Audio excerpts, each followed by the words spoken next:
the best thing that Frank purveyed is that antiques are just like a big Easter egg hunt.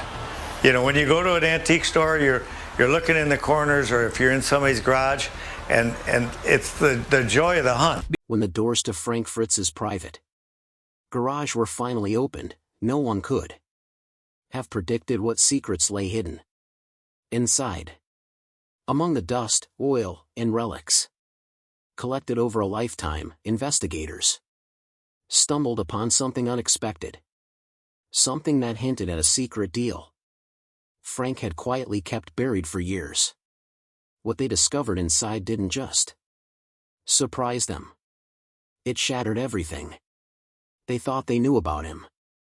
And when the truth finally came to light, it left everyone stunned and speechless. Long before television fame and long before the world knew his name, Frank Fritz was simply a curious boy from Davenport, Iowa. He wasn't the kind of off kid who followed the crowd or spent afternoons chasing balls across fields. Instead, Frank found joy in the forgotten corners of life.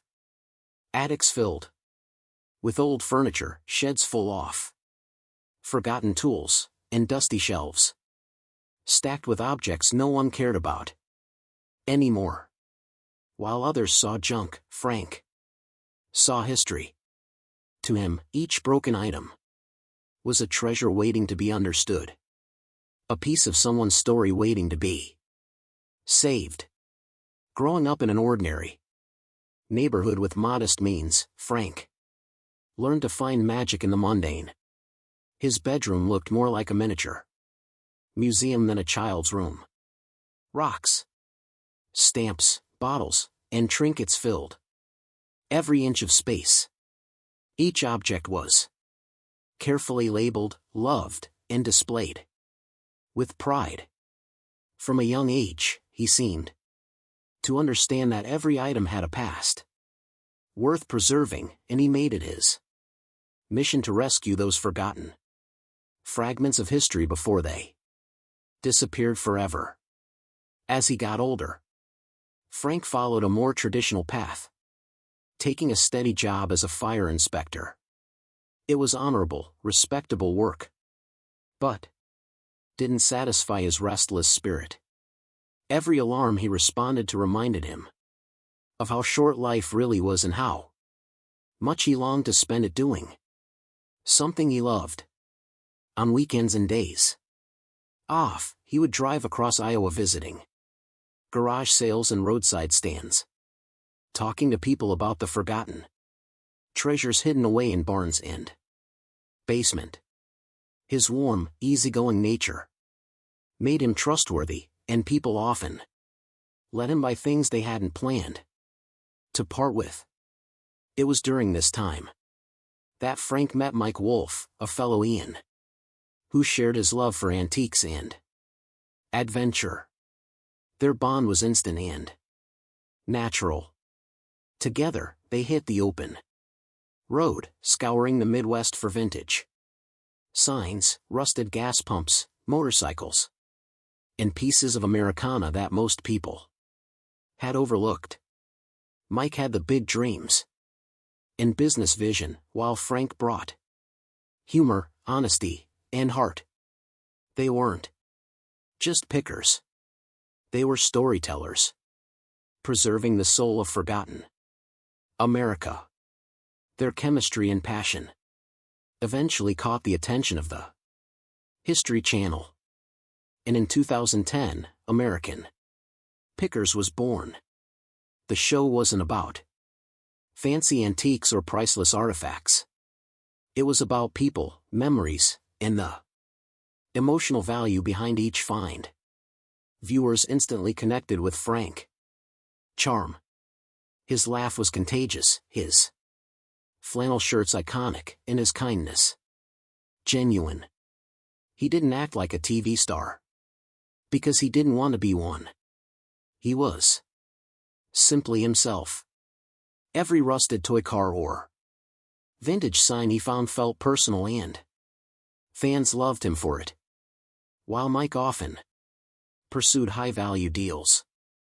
Frank gravitated towards sentimental items. Things that evoke nostalgia and emotion. That balance between the two. Men created the magic that made American pickers special.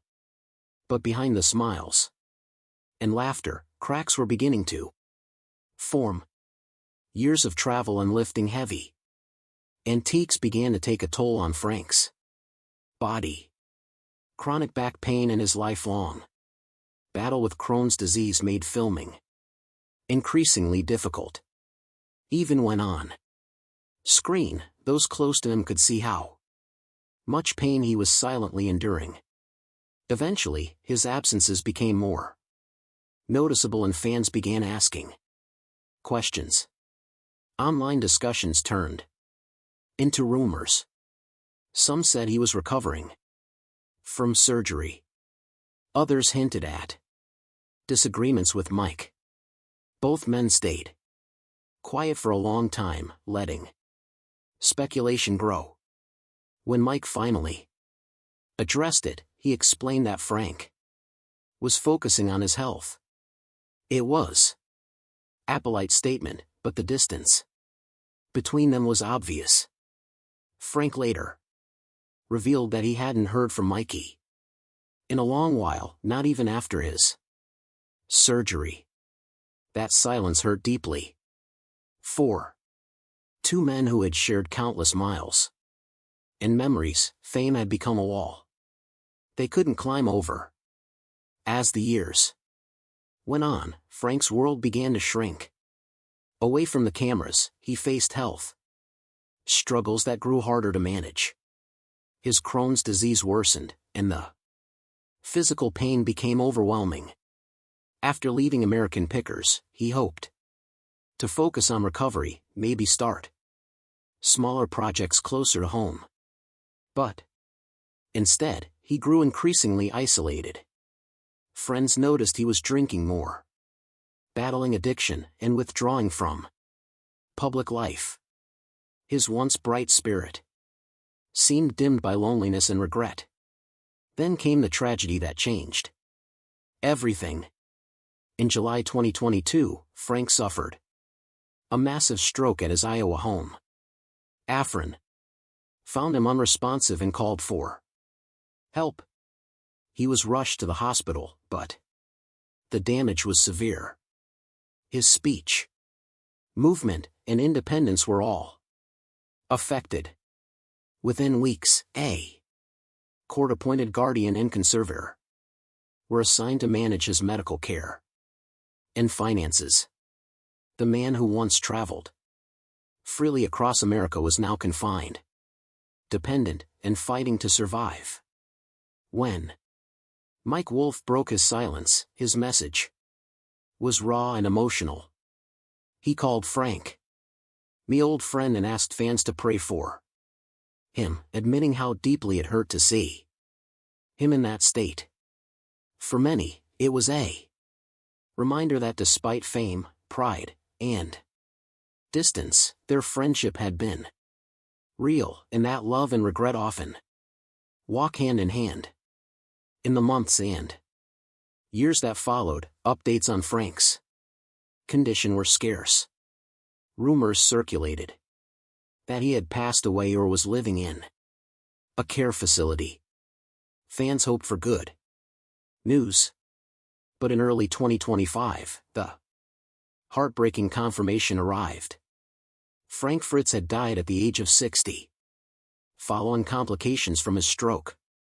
Yet, even in death, Frank's story was over. When the doors of his garage finally creaked open again, what they found inside wasn't just a collection of metal, dust, and rust. It was the Sulaf, the man himself. His private garage in Iowa wasn't a warehouse. It was a time capsule, a living tribute to a lifetime of passion and curiosity. Inside, rows of motorcycles lined the walls, some fully restored, others mid-project, each one representing a chapter of his life. The air was thick with oil, dust, and nostalgia, as if time had stopped to honor him. Every shelf, every tool, every artifact told a story. It wasn't about money or fame. It was about love for history, for craftsmanship, and for the idea that even the most forgotten things deserve to be remembered. Frank Fritz's garage, like the man himself, was proof that true beauty often hides beneath layers of softest, waiting for someone with hard enough to see it. Inside Frank's garage, the atmosphere was like stepping back in time. Signs from old gas stations and roadside diners hung from the ceiling, their once bright colors now softly glowing under the light that filtered through the small, dusty windows.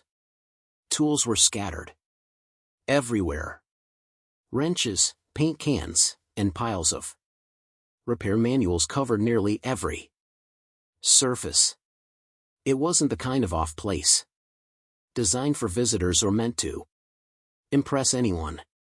This was a working man space, a sanctuary of grease, grit, and craftsmanship. Time seemed to slow down inside those walls, where others might chase after expensive sports cars. Frank preferred relics of Americana, bikes, trucks, and small classic cars that captured the spirit of the working class. He often explained in interviews that motorcycles were easier to restore and didn't take up much space, making them perfect for someone constantly searching for his next great find. Among his prized possessions were motorcycles that made enthusiasts' hearts race. He owned a 1940s Harley-Davidson Knucklehead, an icon of American Vikings' golden era, and a pair of restored Indian Chiefs from 1947 and 1952. Between 2015 and 2018, Frank proudly displayed these bikes at antique fairs in Iowa, where visitors admired their flawless restoration and timeless beauty. These machines weren't just for show. Frank worked on them himself, welding, sanding, and polishing until they roared back to life. Every bolt heater and reflected his deep love for craftsmanship and the joy of reviving the forgotten. The garage also housed cars that locals spoke of with awe. In the back sat his beloved 1956 Chevrolet Bear, painted in a striking red and white two-tone that turned heads wherever it went. Nearby rested a quirky 1966 Dodge A100 hot rod truck, the very one featured on American Pickers, where Frank's grin was as wide as the truck was small and only he could squeeze behind the wheel. There was also a gleaming Cadillac Fleetwood from the 1960s, symbolizing a bygone era of American luxury, and a 1973 Volkswagen Beetle that neighbors often saw him drive through town. Each vehicle represented a chapter in his life, a reflection of his restless curiosity and endless appreciation for history on wheels. Local appraisers once estimated that Frank's collection was worth between $1,350 and $1,500, as reported by the Des Moines Register in 2020. But those who truly knew him understood that Frank didn't collect for profit. He collected for preservation. His garage wasn't filled with pristine museum pieces. It was filled with stories. Many of the vehicles were mid-restoration. Some waiting for parts, others kept simply because they reminded him of a person or a journey. After Frank Suffered a stroke in 2022. A court-appointed conservator began cataloging everything he owned. Probate records from Scott County later confirmed a detailed inventory of motorcycles, cars, signs, and antique tools, no mysterious prototypes, noun. Registered vehicles, despite the rumors. What they did find, however, painted a vivid portrait of a man who lived for the thrill of discovery and the satisfaction of breathing life back into the forgotten. Friends often said Frank could lose entire days inside his garage, working quietly as the hum of old country music filled the air. He would tinker with engines, polish metal, and forget about time itself. For him, collecting was never about showing off or chasing wealth. It was about the sacred bond between man, machine, and memory. Innate hoarding, he once said. In preserving history, those words defined everything he stood for. After Frank's death, those who stepped into his garage described Dineric as if his presence stilling among the tools and treasures and tucked away in a shadowed corner under a dust-covered tarp was something that drew immediate attention. The shape beneath it was unfamiliar, its curves and form unlike anything they had seen before. When the tarp was finally pulled back, silence filled the room. What lay beneath was astonishing. A car that seemed part legend, part mystery. Its body bore the muscular lines of a Corvette. But something about it was different. The stance was lower, the shape more aggressive, and the fiberglass shell didn't match any known factory design. It looked like something that shouldn't exist. As experts examined it, their intrigue turned to disbelief. The car had no VIN number in its usual spot. Instead, they discovered a small brass plate on the firewall, etched with the words experimental use only. That single phrase changed everything. Let us know in the comments. And don't forget to like, share, and subscribe for more updates just like this.